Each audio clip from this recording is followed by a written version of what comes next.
प्रसाद नहीं, प्रसाद सदनम है ना। हाँ फिर बोलो, फिर प्रसाद है ना, दंत सा प्रसाद। हाँ ये आपका स्वभाव बन गया श बोलने का जो है, इसको ठीक करना पड़ेगा।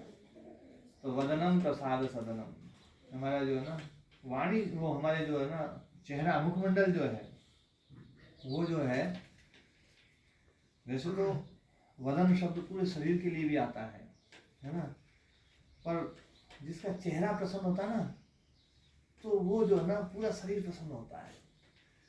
क्योंकि ये मुख जो ना, मुख को मुखिया कहा गया है। मुख मुखिया है, मुखिया ही हंसने लगे तो चेहरा शरीर हंसेगा। तो व्यक्ति प्रसन्न होना चाहिए, चेहरा निराश नहीं होना चाहिए है। तो जब भी निराशा आए, कभी भी हताशा आए, कोई और दिक्कत आए, तो आचार्य जी की बात की हमें ये याद आना चाहिए। और आचार्य जी ने उसका एक तरीका बताया है। क्या तरीका बताया? आदमी प्रसन्न कौन होता है? अपने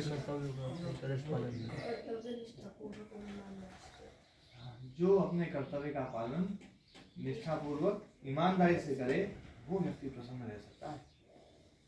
ऐसे यूं सोचो भैया यार अपन चलो हंसते रहो, दिखावटी हंसी थोड़ी देर के लिए हंस सकता है आदमी, क्या दिखावटी हंसी थोड़ी देर के लिए हंस सकता है, लेकिन जो आदमी पूरा काम करेगा ना अपना, वो हमेशा प्रसन्न रहेगा, स्वाभाविक रूप से प्रसन्न रहेगा वो। तो अपने को स्वाभाविक रूप से प्रसन्न रहने का मंत्र दिया है आचार्य जी ने कि भैया अपन जो है ना अपने काम पूरे करें, समय पे करें, अपन आलस्य ना करें, अपना काम पूरा कर लें, उसके बाद में फिर प्रसन्न रहेंगे। ठीक है। फिर दूसरी बात क्या बताई आचार्य जी ने? वाणी कैसी होनी चाहिए?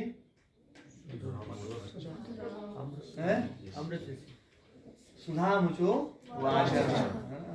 वाणी जो है ना बिल्कुल एकदम अमृत निकालने वाली होनी चाहिए। मीठी है ना, मीठा बोल होना चाहिए, कड़वे बोल नहीं होने चाहिए। वाणी ऐसी बोलिए मन का आपा खोए, और उनको शीतल करे आपो शीतल होए। ये छोटे छोटे सूत्र हैं। इतनी बड़ी बात को संस्कृत में क्या कह दिया? सुधा मुचो वाचः, कि मुख से वाणी निकले तो कैसे निकले? बिल्कुल अमृत जैसी। हम कठोर वाणी ना बोले, वाणी ऐसी बोले जो सबके लिए प्रिय हो, है ना। तो और एक बात और बोली आचार्य जी इसमें कि वाणी का जो है ना, लोग वाणी का बड़ा दुरुपयोग करते हैं, खूब बातें करते हैं। आचार्य जी ने अपने गुरुकुल की बात बताई, और वो अपने गुरुकुल की नहीं, सब गुरुकुलों की बात है। बच्चों का स्वभाव ही ऐसा है ना।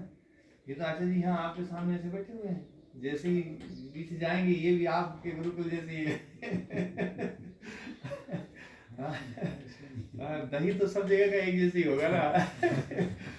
तो ऐसा जो है, हाँ थोड़ा बहुत खट्टा मीठा थोड़ा बहुत तो सब बच्चों में भी ना होता है।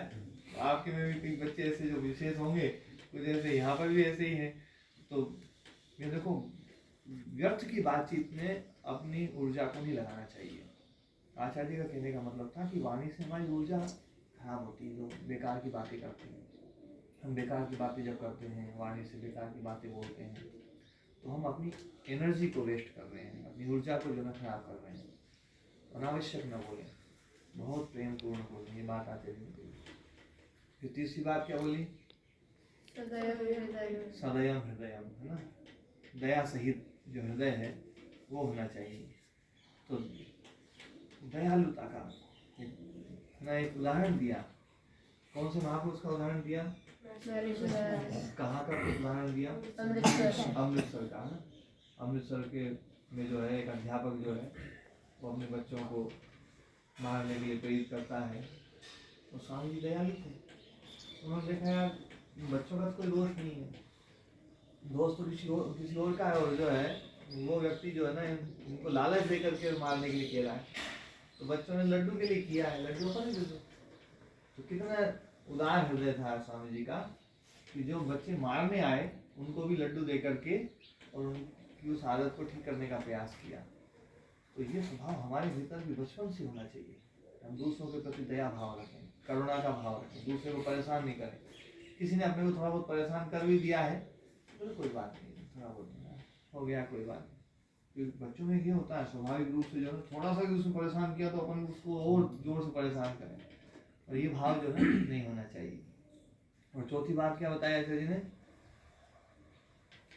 कर्म परोपकरणम, कर्म परोपकरणम, परोपकारी हमारे हाथ हो, हाथ जो है सेवा में लगे रहें। तो आचार्य ने तो 4 बातें बताई है, मैंने उसका रिवीजन करवाया आप लोगों को। और ये जो ना पुनरअभ्यास जो है वो आप लोगों को याद कराने के लिए है।